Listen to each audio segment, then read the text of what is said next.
No slip catch is ever easy because generally the ball gathers momentum as it flies towards the cordon. Being a slip fielder, you need excellent hand-eye coordination, soft hands, and balanced feet that allow for good lateral movement. Above all, a relaxed but sharp mind is key. Today at Simbly Sports, let's list out the 10 best slip fielders of all time.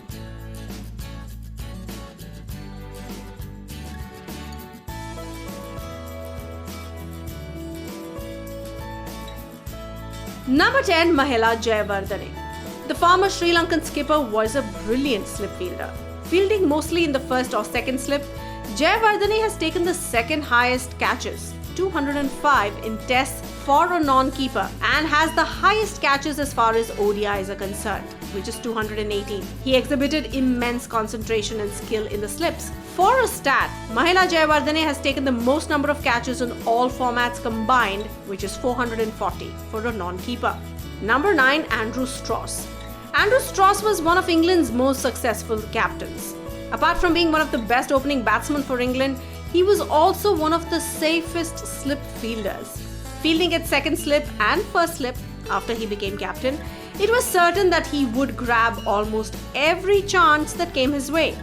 Strauss finished his career with 121 test catches, the second most by any English fielder. Number 8. Carl Hooper.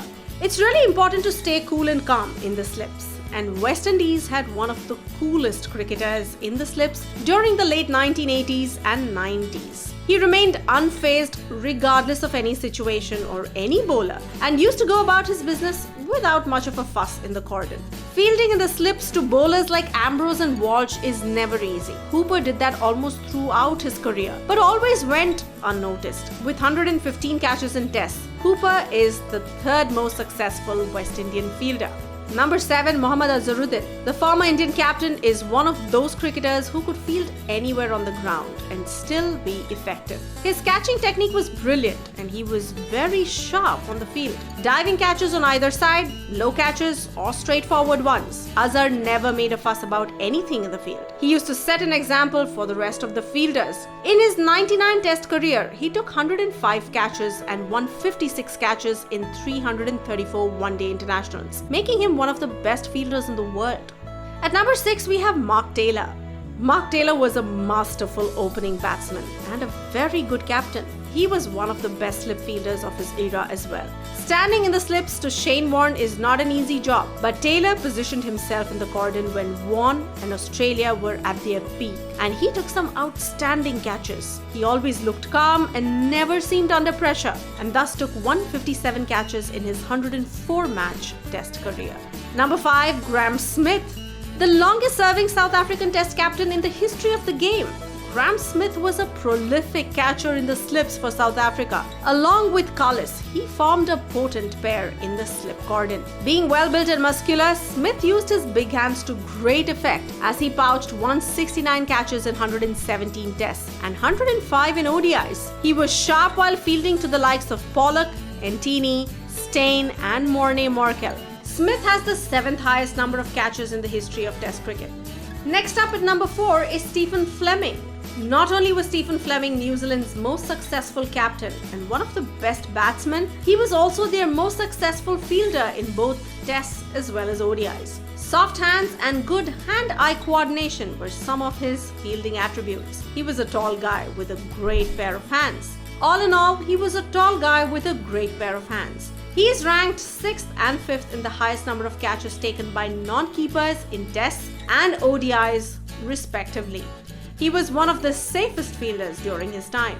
At number 3 is Ricky Ponting, statistically the greatest captain of all time. Ponting has also taken the 4th highest and 2nd highest number of catches in Tests and ODIs respectively. With a total of 364 catches across formats, Ponting is easily the most successful fielders to have played for Australia based on the number of catches. Second slip in Tests and backward point in limited overs were his trademark positions. It was very difficult to get past Ponting, especially when he stood in the slips. Thus, he is certainly one of the best slip fielders to have played the game.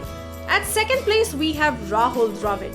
India's current coach, Rahul Dravid, is one of the most classical players to have played the game. He exuded class in whatever he did.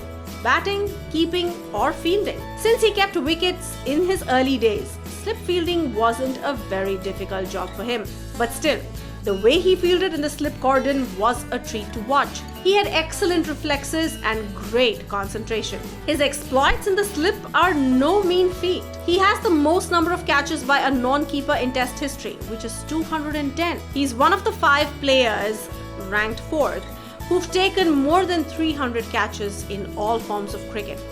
And finally, at number 1 is Waugh. The best slip fielder of all time has to be the younger of the Waugh twins, Mark. He used to make slip catching look ridiculously simple. Graham Gooch described him as the greatest natural catcher. His position in the slips never changed for the entire duration of his career. Along with Mark Taylor, Shane Warne and Ricky Ponting, he completed a formidable slip cordon. Waugh took 181 catches in a 128 Test match career. However, it was not the number of catches he took that were impressive, but the number of catches that went down or past him. He dropped very few. Hope you enjoyed this video. Don't forget to press the like, share button and of course subscribe to Simbly Sports.